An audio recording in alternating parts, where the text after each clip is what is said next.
She walked into her own company and was told to wait outside like a stranger. No one knew she was the CEO. No one knew she owned the entire building. But 1 minute later, she made a phone call that would shake the entire management team to its core. What happened next? Let's just say they'll never forget her face again. Ma'am, you'll have to wait outside. This lounge is for VIP executives only. The words sliced through the quiet hum of the lobby like a blade. Firm, dismissive, cold. Jordan Ellis had barely stepped into the building when she was stopped dead in her tracks. The polished floors beneath her feet gleamed with high-end luxury. The walls were lined with modern art worth more than most people's cars, and soft jazz floated through the air from hidden speakers. This was Clarion Tech Incorporated, one of the fastest-growing tech firms in the country, headquartered in downtown Chicago. But none of that mattered now. All eyes in the lobby turned toward her, a tall, confident black woman in a sharp black power suit, heels clicking softly with each step, and an iPad tucked neatly under her arm. Her natural curls were pulled back into a sleek bun. She looked the part of someone important. But to the receptionist, she was just another someone. Maybe a job applicant. Or worse, someone lost. "Excuse me," Jordan asked, pausing, eyebrows slightly raised. Her tone wasn't angry, just surprised. The receptionist glanced up briefly from her computer, eyes barely making contact. "This lounge is for our senior-level guests only. You can wait in the front seating area, over there, by the windows." Jordan followed the woman's gesture to a pair of basic chairs near the entrance, separated from the luxury seating area by an invisible line only certain people were apparently allowed to cross. She didn't move. "Is there a problem?" the receptionist added, this time with a forced smile and a hint of irritation.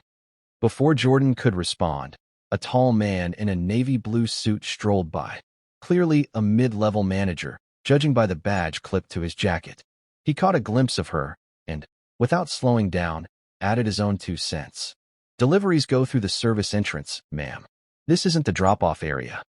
The statement hit harder than it should have, not because Jordan cared what he thought, but because it was so casual, so confident, so automatic.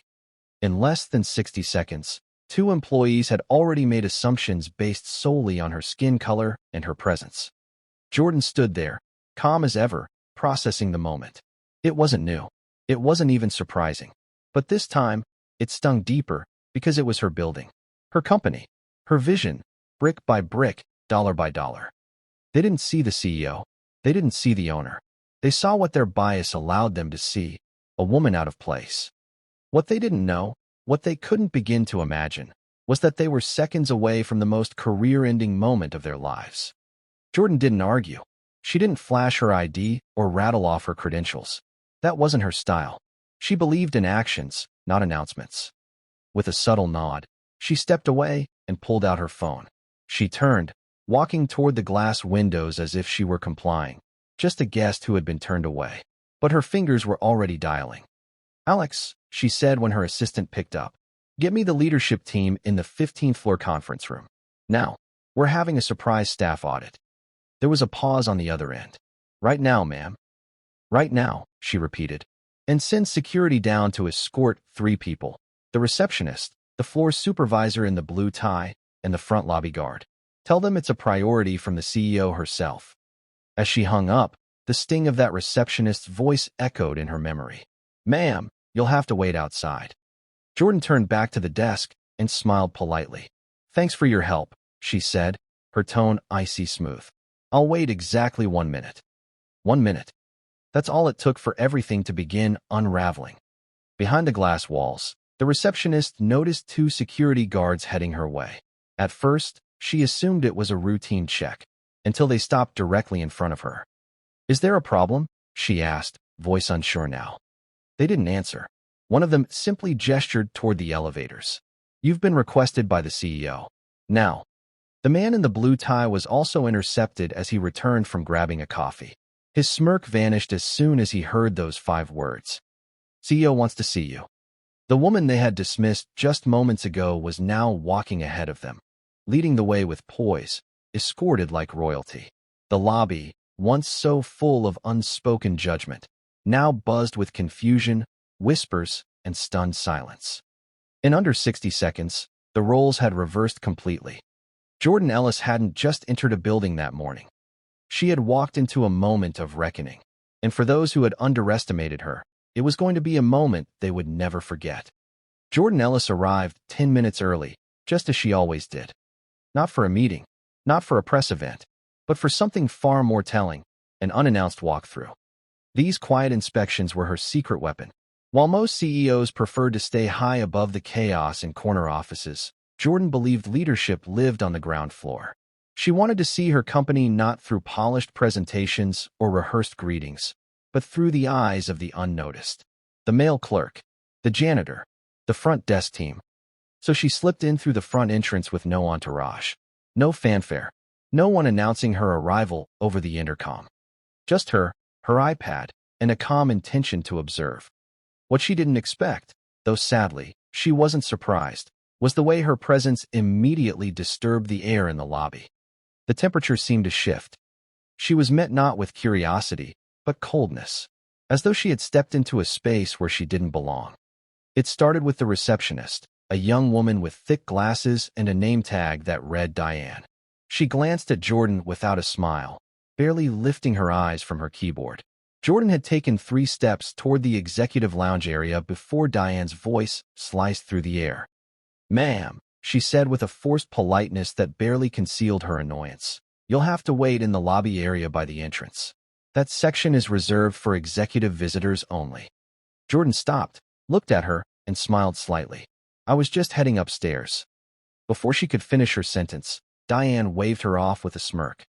"No appointments, no access. Company policy," she added flatly, pointing to the basic waiting chairs by the glass doors. "You can sit there until someone from reception gets you." Jordan held her gaze for a moment longer, still calm, still patient. Then came the next blow. A man in a tailored blue suit, coffee in hand, strolled past them with casual arrogance. His badge identified him as Trevor W., HR manager. He glanced at Jordan briefly, then chuckled. "Hey, if you're here for delivery, just take it around the back loading dock, all right?" His voice had that friendly but fake tone, the kind used when people want to appear helpful but can't hide their assumptions. Jordan raised an eyebrow. Delivery? She wasn't holding a package. She wasn't wearing a uniform. She was in a black designer suit with polished heels and a digital tablet in her hand. But to them, she didn't look like power. She looked like someone who didn't belong. It wasn't the first time. Not in this city. Not in corporate America. Not in a world where black women were too often mistaken for assistants in rooms they built. But today it hit differently, because this was her house. The company that bore her signature on every contract, her vision on every innovation. She had built Clarion Tech from scratch, from late nights coding at her kitchen table to negotiating million-dollar deals in boardrooms filled with men who had once laughed her out of meetings. And yet, here she stood, unseen. Jordan didn't flinch. She didn't snap back or reveal who she was. She didn't pull rank. She simply exhaled slowly and nodded. "Thanks," she said, stepping to the side, as if she truly intended to follow their directions. She found a quiet spot by the large floor-to-ceiling window, pulled out her phone, and made a call. "Alex," she said, her voice low but clear. "I'm in the lobby. I need a full leadership assembly in the 15th floor boardroom. 5 minutes." There was a pause on the other end. "Unscheduled?" Alex asked. "Very," she replied. "And send security to escort 3 people, Diane at the front desk, Trevor from HR, and whoever's running the main entrance today. No explanations. Just get them upstairs." Alex didn't ask questions. He didn't need to.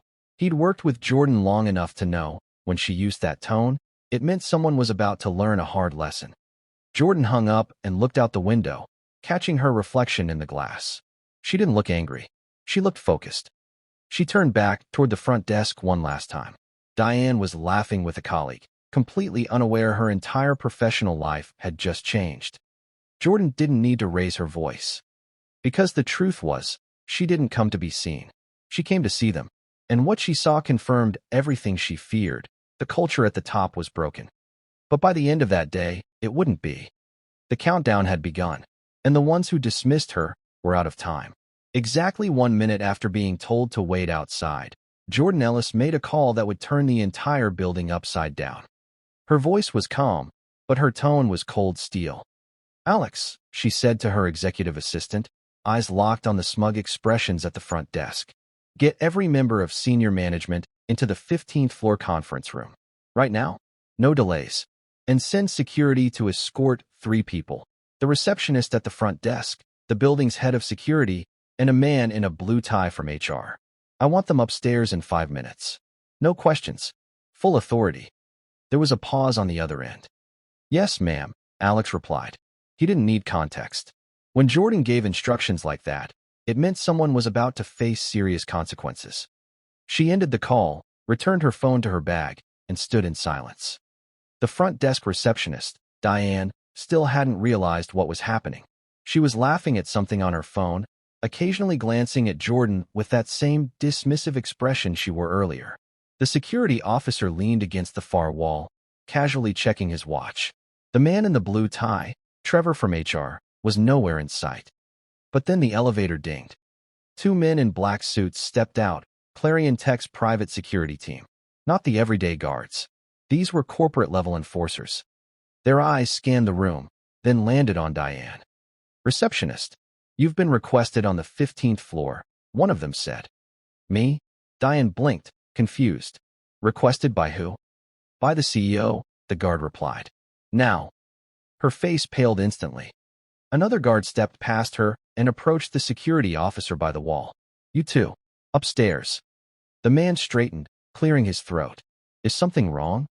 "You'll find out," the guard said without emotion. Then, almost perfectly timed, Trevor exited the break room with a coffee in hand.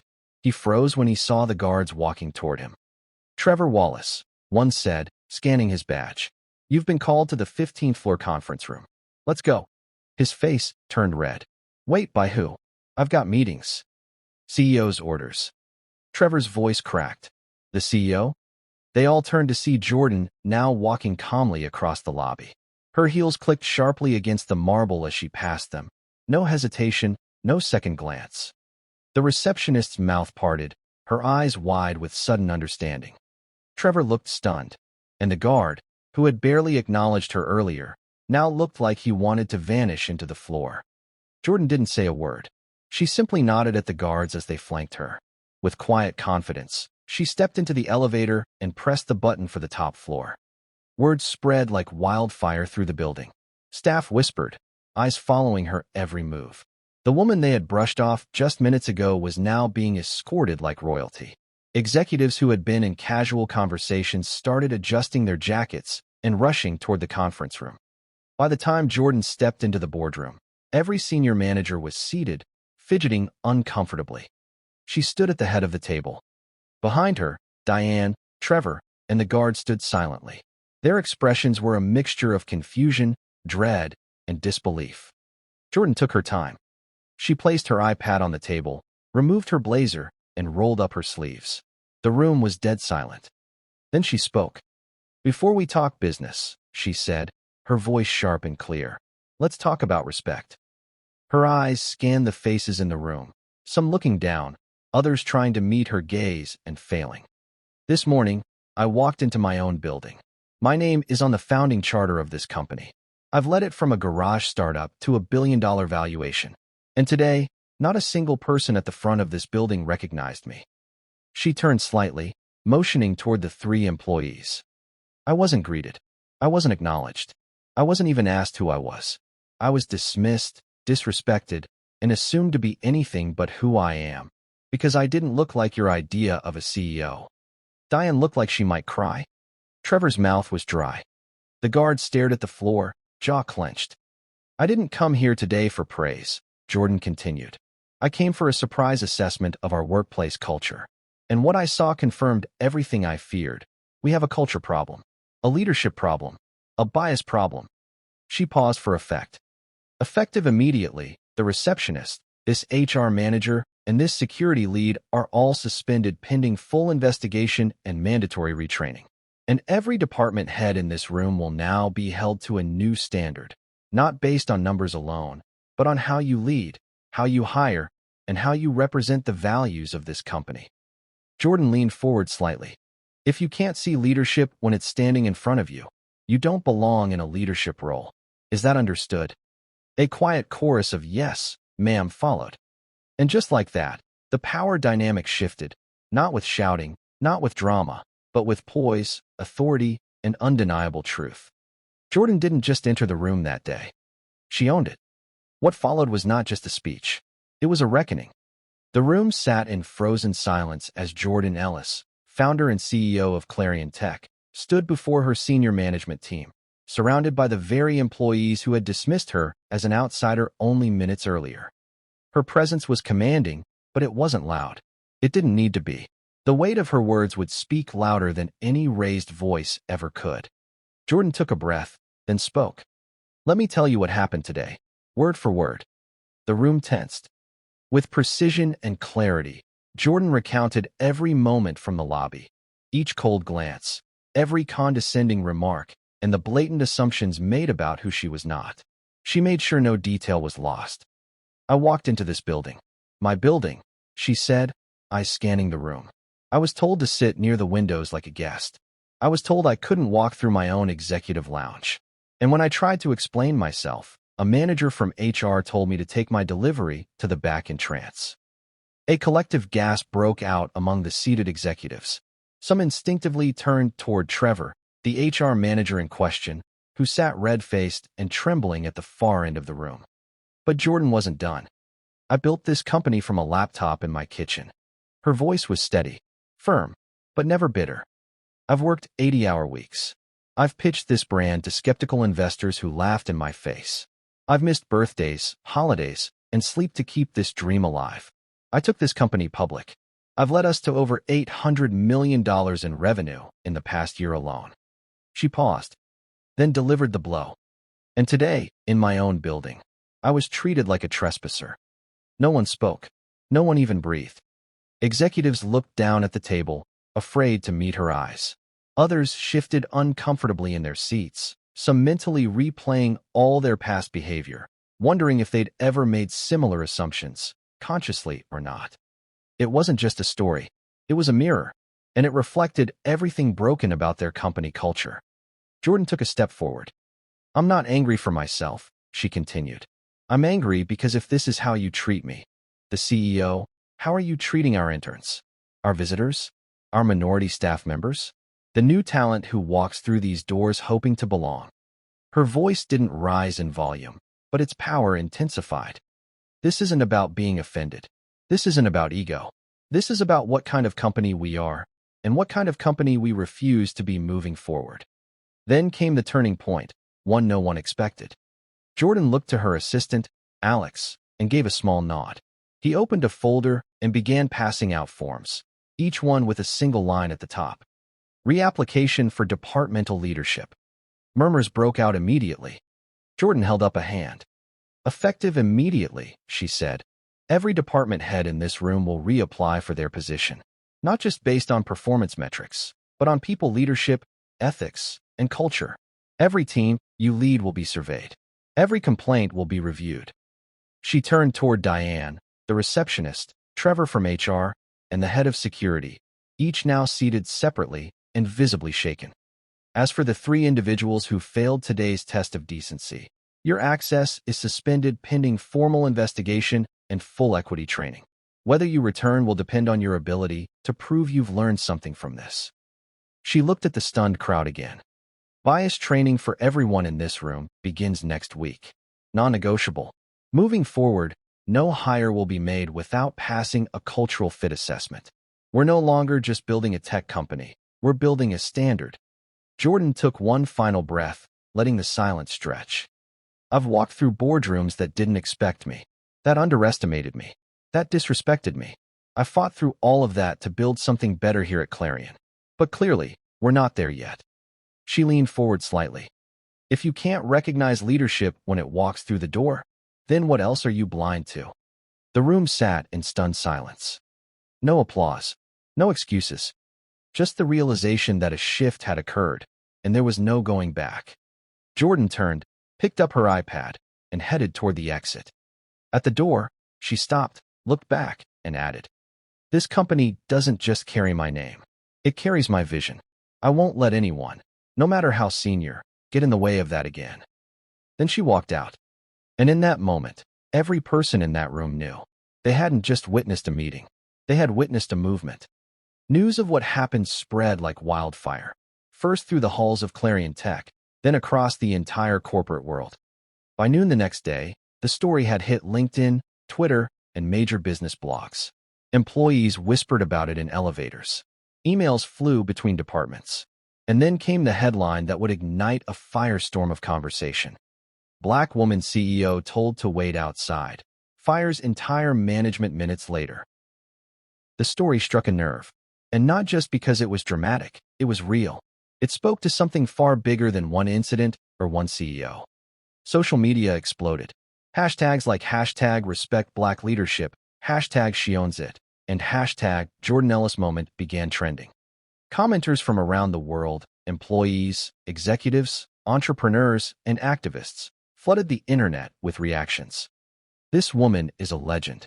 Finally, someone in power stood up and did something. I've worked in companies where I was dismissed like that daily. Jordan Ellis is all of us. New role model unlocked. Even major publications like Forbes, Business Insider, and Fast Company featured Jordan on their front pages, not just for her leadership in tech, but for what they called a transformational moment in corporate culture. But what mattered most wasn't the trending posts.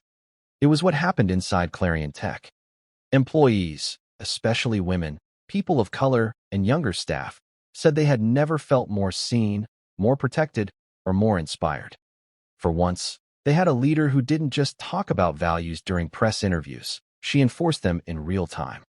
Jordan Ellis hadn't just stood up for herself. She had stood up for every person who had ever been underestimated, overlooked, or disrespected simply because of how they looked. Her actions sent a clear message through every level of the company.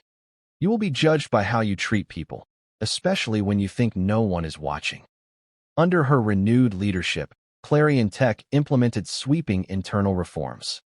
Bias and empathy training became mandatory for all employees, not just new hires. A new culture-first review was added to every promotion process.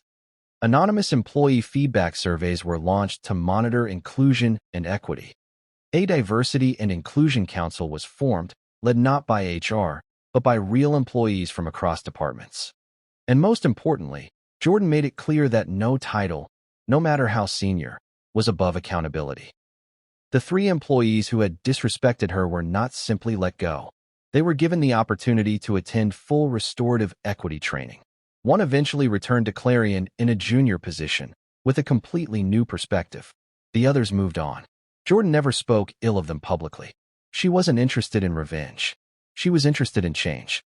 And that's what made her different. Jordan didn't just reclaim her space. She redefined it. She transformed the narrative from one of humiliation into one of healing and empowerment. Her walk through the lobby that day, dismissed, judged, and underestimated, had become something far more symbolic. It became a mirror for every company failing to live up to the standards they claimed to uphold.